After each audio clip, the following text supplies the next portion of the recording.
Hello everybody, welcome back to Kanga TV, home of North Melbourne fans. Today is Saturday the 15th of February and I've just walked through the door. I've been at Arden Street all day watching all of the Intra-Club action. Let's do a quick recap, how the game went, who starred and who looks likely to push for selection as we head closer to round one. I kind of want to use this as a way to wrap up my player preview series for 2025. For those of you who have watched, I've done predicting my best 23 for season 2025 and then breaking down each line and sort of talking about the players in a little bit more depth. Well, not all those players were on show today, but for the most part, we had just about a fit, healthy list out on the field. Jai Simpkin is over in Perth at the moment. He was probably the one notable omission from that side. He will play in the Indigenous side who take on Fremantle in the exhibition game over in Perth tonight. So he wasn't there. Obviously, George Wardlaw sidelined with injury. Same with Josh Goda. Braden George didn't take part in the game either. But for the most part, the rest of the boys were out there. A few top-ups from the VFL.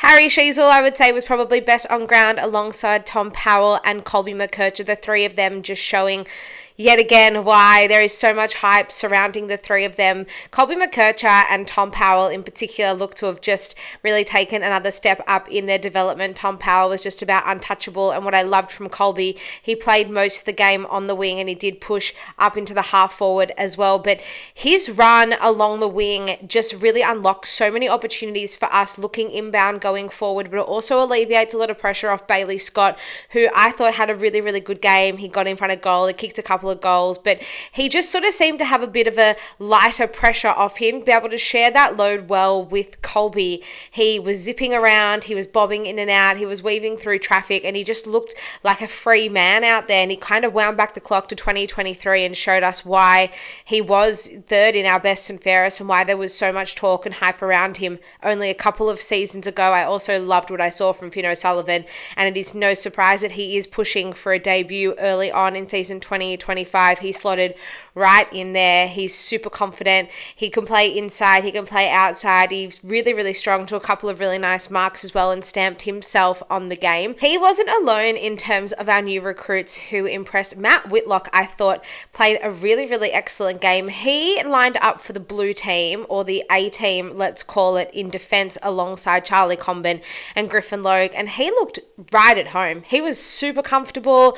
He was hitting targets. He was taking some nice marks, and for a guy who is probably going to have a lot of conversation following him for the next few seasons, especially given he was part of that controversial mid-draft trade with Richmond, it was definitely pleasing signs for him on the back of that intra-club game. I also loved what I saw from Luke Urquhart. For an 18-year-old, he is absolutely massive, and he, given a year in the system, I think could really bulk up some size and could be that big, burly, bustling midfielder that we so desperately need. We know our midfield is definitely on the smaller side, so for him to be able to come in and hopefully have an impact, I think he will play at some point throughout this year. He looks like he definitely could fit in terms of a physical point of view. He didn't look like he was out of place whatsoever. He just seemed to really slot in nicely, albeit he did play for the B team, but he still was able to have an impact. I've said it before and I'm going to say it again. I think the recruitment of Jack Darling won't just be based on him as a player and his success, but it's how it's going to impact those around him. Cam Zurhaar was our best forward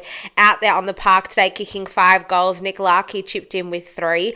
Jack Darling did kick 1 goal of his own, but he's such a demanding physical presence that he just draws so much attention naturally. It does allow the likes of Zurhaar to play that traditional mid-sized forward role, rather forcing him to play that second tall in the absence of a traditional second key forward. Larkey also was able to get a bit free and there wasn't so much attention on him. There was love shared between him and Darling, so he was able to free up a little bit and get in front of goal and kick a few. Jack Darling was bringing the ball to ground really well. It allowed for the likes of a Robert Hansen Jr. who was super lively as well. He looked outstanding, and there's no surprise as to why his name keeps being brought up in conversation for a potential spot in round 1 as we head in closer to the season. He just is a bit of a live wire. He was buzzing around and his improvement has really continued on through the off season. He showed quite a bit in the end of last season, and that's really just continued on and carried over into this preseason, and I really liked what I saw from him. I also really liked what I saw from Luke Parker. He did play more of a midfield role. He was pushing forward when needed, but again, it's that experience experience. It's that cool, calm collectedness, great decision making under pressure, and just a great way really directing traffic. That was the same for Caleb Daniel as well, down in defence. It's really, really nice to have such a clean ball user coming out of our backline. The usual suspects, they stood up. Charlie Comben, Griffin Logue, both played really solid games. I liked what I saw from Jackson Archer as well. Will Phillips definitely made a case for himself. He's definitely another player to watch as we inch closer to round one. He seemed to be taking on more of that defensive midfield role. He was tackling everything and everyone that sort of stood in his way. That's probably where he excelled the most last season. I think all of us can really agree that tagging role that he did take on suited him really well. That's when he played his best footy last year, and that seemed to be the case once again today. So really, really liked what I saw from him. Riley Hardiman, he looked pretty exciting as well. It's really trying to find and walk that fine line between being really, really excited from what we saw. I know it's just an intra-club game, but then also looking ahead and trying to keep a lid on it and being realistic as we look forward to our game against the D's next week. You kind of want to save a lot of judgment for that, because I'm really interested to see how we will take on the D's and who we field in terms of our best side out there. Darcy Tucker, I think, is someone I haven't really spoken about too much on the channel so far this year, but I really do expect Darcy Tucker to probably start again in season 2025. I know there's a lot of people who would have question marks around him, and I understand, because I do think that his decision making and his disposal sometimes can be a little bit questionable, but he's constantly creating opportunities. He's constantly getting himself into the frame and getting himself into the right places. You can't fault his effort. You can't fault his work rate, those second and third attempts. He also does have that ability to shut down, lock down a player when needed, but then can also carry the ball forward as required as well. So he maybe does have a bit of versatility, and there are options in terms of the role that he can play. It's just being able to be a little bit cleaner by foot, I think, and I think a lot of people would probably agree with me on that one. I thought Luke McDonald also played a pretty good game. Miller Bergman also stood up. I think a lot of people maybe have forgotten about Miller Bergman, myself included. I just haven't really had him on my radar, given I still have Luke McDonald in my best side. I also think that Josh Godo, when fit, is probably the one who is likely to take McDonald's spot over Bergman, but I really liked what I saw from Miller Bergman as well. Really good tackling, and the tackles stick, and they're good bone-crunching tackles. I think that's a really, really important thing that we need, obviously, for someone in that role. So there's so much to like. There's so much to talk about.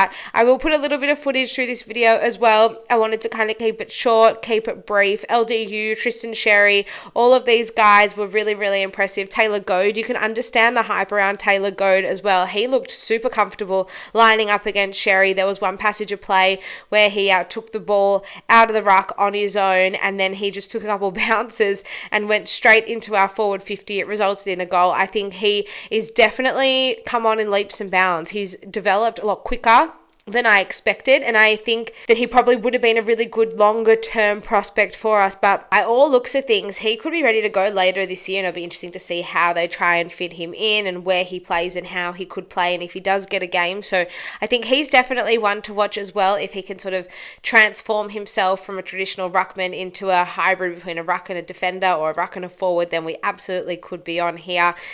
Zane Dersma is another one. He was knocked about. He burst out the blocks. He played midfield for majority of the game. He did wander forward and kick a goal early as well. He was one who just was so impressive from the word go. He did quieten down a little bit later on in the game when he moved on to the blue team, but I really, really liked what I saw from him early, so maybe a move into the midfield is something we could see from Zane Dersma. Eddie Ford was also electric, especially early. He was in and amongst everything. He looked like a real live wire. He was really, really exciting, and someone again who will be pushing hard for selection. A massive thank you to everyone who did come and say hello to me at the ground. It was so nice to meet so many of you and put so many names to faces. I really, really appreciate all the support as always. For those of you who do want to follow along more live as we go, I did post a little bit on social media on both X and Instagram, Kanga TV shows, so you can follow along, and we can chat during the game over there as well. We can also chat just during the week as well. It's always nice to connect with as many of you as possible on Facebook as well, Kanga TV Show. If you do like the content coming out of Kanga TV, it would mean the world to me if you could like and subscribe. The more support we can get for the channel, then the better it's going to be as we ride the wave of season 2025 together. I look forward to seeing you all in my next video.